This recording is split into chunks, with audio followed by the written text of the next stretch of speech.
Hello everyone, welcome back to my YouTube channel. মই অন্বেষা আৰু আজি আমি ডিসকাস কৰিম কিছুমান ইম্পৰ্টেন্ট MCQs অসমৰ ডিস্ট্ৰিক্টৰ ওপৰত। সো পলম নকৰি ভিডিওটো ষ্টাৰ্ট কৰোঁ আহক। আজিৰ প্ৰথম প্ৰশ্নটো হৈছে In terms of area, the smallest district of Assam is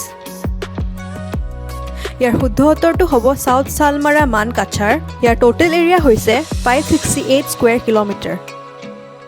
ইয়াৰ পিছৰ কোৱেশ্চনটো হৈছে In terms of population, smallest district of Assam.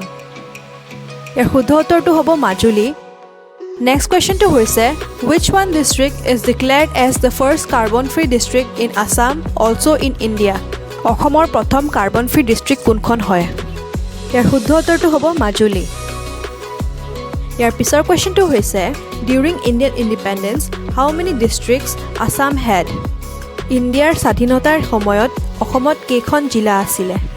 ইয়াৰ শুদ্ধ উত্তৰটো হ'ব 13। ইয়াৰ নেক্সট কোৱেশ্চনটো হৈছে Total number of districts in Assam. ইয়াৰ আনসাৰটো হ'ব 35। সদ্যহতে হৈ যোৱা 100 আসাম কেবিনেট মিটত 4খন জিলা পুনৰ গঠনৰ ঘোষণা কৰা হৈছে। তাৰ উপৰিও আসাম কেবিনেটে সকলো সাব ডিভিজন অতৰাই তাৰ ঠাইত 81খন সাব ডিস্ট্ৰিক্ট ইয়া উপজিলা ঘোষণা কৰিছে। নেক্সট কোৱেশ্চনটো হৈছে Which district of Assam has been declared as first tobacco free district? ইয়াৰ শুদ্ধ উত্তৰটো হ'ব যোৰহাট। Next questionটো হৈছে Which one is not the administrative district of the Barak Valley? ইয়াৰ শুদ্ধ উত্তৰটো হ'ব ডিমা হাছাও। Next questionটো হৈছে The different autonomous district councils in Assam were formed under Schedule of Indian Constitution. Indian Constitutionৰ কোনখন schedule মতে Autonomous District Council অসমত form হৈছে? ইয়াৰ শুদ্ধ উত্তৰটো হ'ব 6। Next questionটো হৈছে When was the first panchayat election held in Assam? ইয়াৰ শুদ্ধ উত্তৰটো হ'ব October 1996। Next questionটো হৈছে Which is the largest district in Assam? ইয়াৰ আনসাৰটো হ'ব কাৰ্বি আংলং।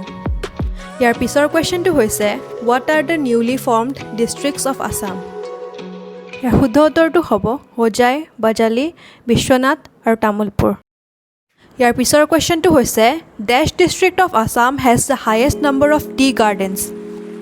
ইয়াৰ শুদ্ধ উত্তৰটো হ'ব ডিব্ৰুগড় ডিস্ট্ৰিক্ট।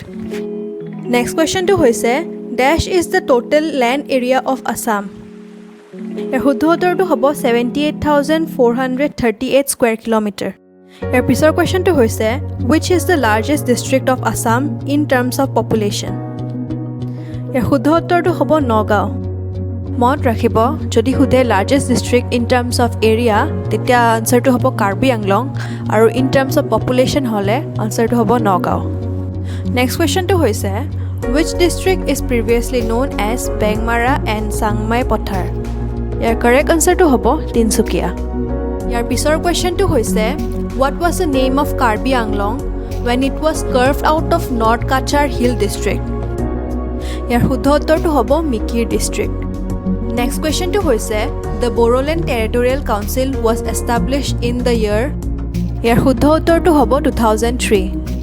BTCৰ আণ্ডাৰত 4খন ডিস্ট্ৰিক্ট আছে সেইখন কি আপোনালোকে পাৰিলে কমেন্ট কৰি জনাব। নেক্সট কোৱেশ্চনটো হৈছে In which year the capital of Assam shifted from Shillong to Dispur? ইয়াৰ শুদ্ধ উত্তৰটো হ'ব 1973। ইয়াৰ পিছৰ কোৱেশ্চনটো হৈছে Which of the following is the only river island district in India? ইয়াৰ শুদ্ধ উত্তৰটো হ'ব মাজুলী।